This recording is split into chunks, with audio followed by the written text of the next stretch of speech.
So let's just talk about memory allocation. So there are two types of memory allocation: static memory allocation and we have the dynamic memory allocation. So the static memory allocation is the process of assigning memory during the compile time, and here the size and the structure of the memory are defined at the time of program creation, and this cannot be altered later.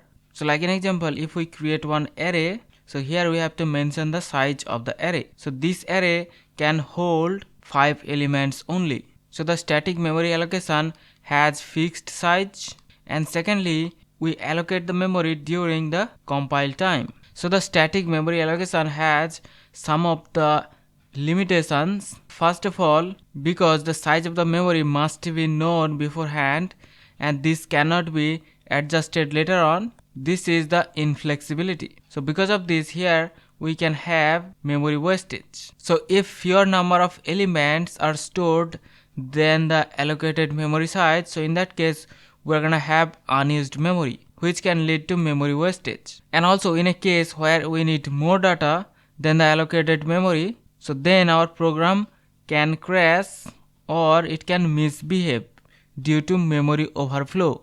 So let's now talk about this dynamic memory allocation. So the dynamic memory allocation is the process of allocating memory during the program execution time. So here it provides the flexibility. It allows the size of the memory to be decided based on the runtime requirements. So here we can allocate the memory during the runtime. So because of this, we have more efficient utilization of memory. So the dynamic memory allocation uses the heap segment of the memory layout. So unlike the stack, the heap memory can be allocated or deallocated randomly whenever required. So here the programmer has the control over how much memory to allocate and deallocate during the runtime. So because of this, it has a lot of advantages. So first of all, we have the flexibility. So users can adjust the memory size based on the runtime requirements. So because of this, here no memory will be wasted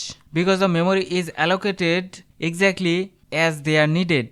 So to dynamically allocate the memory, we have the functions like we can use the Malloc, which is used to allocate a specific block of memory. And also we have Calloc. Here also it allocates the memory for array and initialize them to 0. And also we have the realloc. So here we can resize the previously allocated memory, and also we can deallocate the memory using the free function. So these are the functions that we can use to allocate and deallocate the memory during the runtime. So hope you understand about the static memory allocation and the dynamic memory allocation. So see you in the next one. Take care.